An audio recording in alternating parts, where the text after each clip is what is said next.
بسم اللہ الرحمن الرحیم۔ السلام علیکم دوستو، ویلکم ٹو میر ٹی وی۔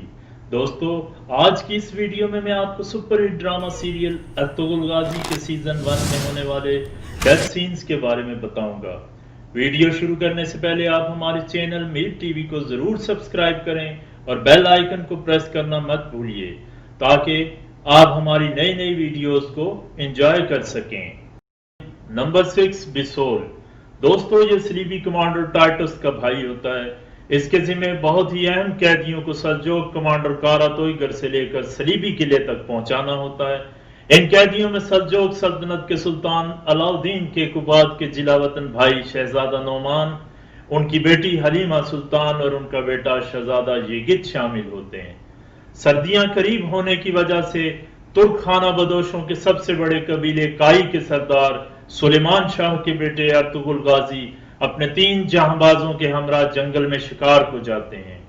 ایک ہرن کا پیچھا کرتے ہوئے ان کا سامنا بسول اور اس کے صلیبی ساتھیوں سے ہو جاتا ہے۔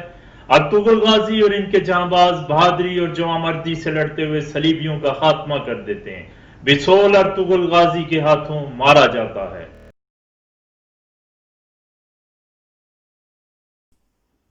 نمبر 5، شہزادہ نعمان۔ یہ سلجوق سلطنت کا ایک جلا وطن شہزادہ ہے جو کہ سلطان علاؤدین کیقوباد کا بھائی اور حلیمہ سلطان کا والد ہوتا ہے۔ اپنے آپ کو تخت و تاج سے الگ رکھنے کے باوجود جلا وطنی اور قید و بند کی زندگی گزارنے پر مجبور ہو جاتا ہے۔ صلیبیوں کی قید سے آزاد کروانے کے بعد ارطغرل غازی شہزادہ نعمان کو زخمی حالت میں بطور مہمان اپنے قبیلہ لے جاتا ہے۔ ان کی آمد کے بعد کائی قبیلہ مشکلات اور بد امنی کا شکار ہو جاتا ہے۔ دوستو، ایک طرف کاراتوئیگر اپنے قیدیوں کی واپسی کا مطالبہ قبیلے کے سردار سلیمان شاہ کے سامنے رکھ دیتا ہے اور دوسری طرف صلیبی سازشیں ختم ہونے کا نام ہی نہیں لیتی۔ قیدی نہ دینے کی صورت میں کائی قبیلے پر سلجوق سلطنت کی طرف سے حملے کی دھمکی بھی دیتا ہے، مگر سلیمان شاہ قبیلے کی قدیم روایات کو سامنے رکھتے ہوئے کاراتوئیگر کا مطالبہ مسترد کر دیتا ہے۔ بعد ازاں ایک حادثے میں حلیمہ سلطان ارطغرل غازی کو بچاتے ہوئے خود زخمی ہو جاتی ہیں۔ حلیمہ سلطان کے علاج کے لیے شہزادہ نعمان کو حلب کے محل جانا پڑتا ہے۔ دوستو، محل کے آرام و آسائش کو دیکھ کر شہزادہ نعمان کے اندر بھی سلطان بننے کی خواہش پیدا ہوتی ہے۔ وہ اپنے آپ کو سلطان علاؤدین کے مقابلے میں سلطنت کا دعوے دار بننے کا ارادہ اپنے اور سلجوق سلطنت کے ایک وفادار سپاہی افسین سے ظاہر کرتا ہے۔ سونے کے سکوں سے بھرے صندوق دے کر مختلف سرداروں کی وفاداری خریدنے کا حکم دیتا ہے۔ افسین ریاست کی بقا و سلامتی اور وسیع مفاد کی خاطر شہزادہ نعمان کی جان لے لیتا ہے۔ نمبر 4، ناصر۔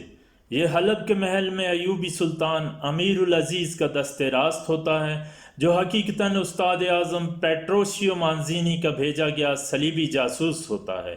اس کا مقصد اپنی سازشوں سے 2 مسلم ریاستوں سلجوکیوں اور ایوبیوں کو آپس میں لڑوانا ہوتا ہے، مگر ارطغرل غازی کی کوششوں کی وجہ سے اس کی تمام سازشیں ناکام ہو جاتی ہیں اور یہ غدار انہی کے ہاتھوں گرفتار ہو جاتا ہے۔ بعد ازاں امیر العزیز کے حکم پر ارطغرل اس کا سر قلم کر دے۔ نمبر 3، کرتوغلو۔ قبیلے کے سردار سلیمان شاہ کا منہ بولا بھائی ہوتا ہے جس کا پورا خاندان منگولوں کے ہاتھوں مارا جاتا ہے۔ کرتوغلو کو ہمیشہ سے قبیلے کا سردار بننے کی خواہش ہوتی ہے۔ اپنی خواہش کو پورا کرنے کے لیے وہ دن رات سلیمان شاہ اور ان کے بیٹوں کے خلاف سازشیں کرتا رہتا ہے۔ اس نے اپنا مقصد حاصل کرنے کی خاطر سلیمان شاہ کی بہو گندوگدو کی بیوی سلجان خاتون کو لمبے عرصے تک اپنا اعلی کار بنا کر رکھا ہوتا ہے۔ دوستو، سلجان خاتون جو کہ سلیمان شاہ سے اپنے والد کا انتقام لینا چاہتی ہے، کرتوغلو کی ہر سازش میں اس کا ساتھ دیتی ہے۔ کرتوغلو اس حد تک گر جاتا ہے کہ وہ اپنے مفاد کی خاطر صلیبیوں سے بھی گٹھ جوڑ کر لیتا ہے اور صلیبیوں سے لیے گئے سونے کے سکوں اور اپنے اثر و رسوخ کو استعمال کر کے وہ قبیلے کے چند سرداروں کو اپنا ہم خیال بنا لیتا ہے اور وقت آنے پر خود ہی ان کو مار بھی دیتا ہے۔ ارطغرل غازی اور ان کی والدہ حائمہ خاتون کو شروع سے کرتوغلو کی وفاداری پر شک ہوتا ہے، جس کا ذکر وہ سلیمان شاہ سے بھی کر چکے ہوتے ہیں۔ دوستو، کرتوگلو موقع کی تلاش میں ہوتا ہے۔ یہ موقع اس کو ارطغرل کے قبیلے سے باہر جانے پر مل جاتا ہے۔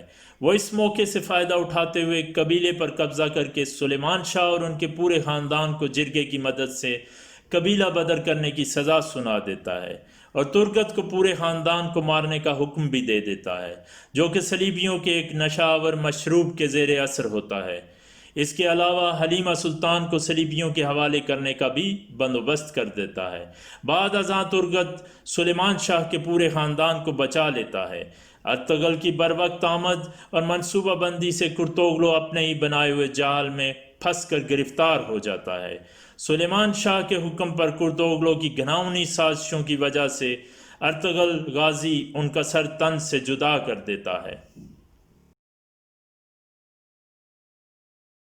نمبر 2، پیٹروشیو مانزینی، جو کہ شہنشاہ قسطنطنیہ کے کہنے پہ حلب کے قریب پہاڑوں کے درمیان خفیہ قلعے میں استاد اعظم کے فرائض سر انجام دیتا ہے۔ دوستو، اس کا واحد مقصد مسلمانوں کو کمزور کرنا اور صلیبی جنگ شروع کر کے بیت المقدس اور سلطان صلاح الدین ایوبی کے ہاتھوں فتح کردہ علاقے واپس لینا ہوتا ہے۔ وہ کسی بھی طرح سلجوکیوں اور ایوبیوں کو آمنے سامنے لا کر مسلمانوں کو کمزور کرنا چاہتا ہے۔ دوستو، ارطغرل غازی اس کے راستے کی سب سے بڑی رکاوٹ بن جاتا ہے اور اس کی ہر سازش کا مقابلہ کر کے خاتمہ کرتا ہے۔ پیٹروشیو مانزینی ارطغرل غازی کے سب سے قریبی جانباز ترگت کو گرفتار کروا لیتا ہے۔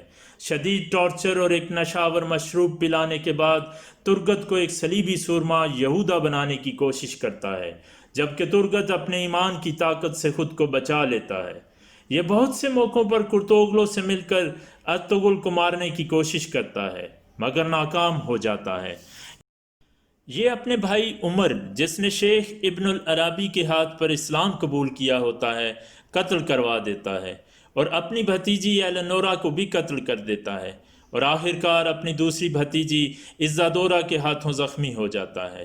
یہ ازادورا کو تو قتل کروا دیتا ہے، مگر زہر آلود خنجر کا وار اس کو ناکارہ بنا دیتا ہے۔ دوستو، آخرکار کائی قبیلہ یہ شیطانی قلعہ فتح کر لیتا ہے، اور سلیمان شاہ کے حکم پر ترگت اپنے کلاڑے سے اس کا سر تن سے جدا کر دیتا ہے۔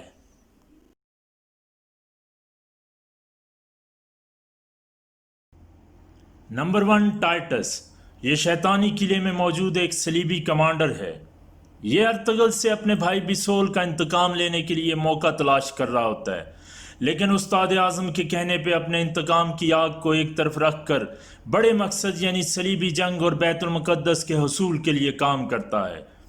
حلب کی تمام سازشوں میں ٹائٹس کا ہاتھ ہوتا ہے۔ یہ استاد اعظم کا دست راست ہے۔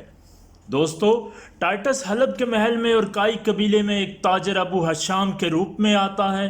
یہ سلمان شاہ کے بیٹے دندار کو زخمی کرتا ہے، جو اس کی حقیقت جان لیتا ہے۔ ناصر کے قتل کے بعد حلب کی سازشوں میں ناکامی کا سامنا کرنا پڑتا ہے۔ یہ حلب کے وزیر اعظم شہاب الدین کا سر تن سے جدا کر کے کائی قبیلے بھیجتا ہے۔ ٹائٹس ارطغرل سے انتقام کی بھی کئی بار کوشش کرتا ہے، لیکن ناکام رہتا ہے۔ آخرکار ایک لڑائی میں ارطغرل کے حکم پر گندوگدو اس کا سر قلم کر دیتا ہے۔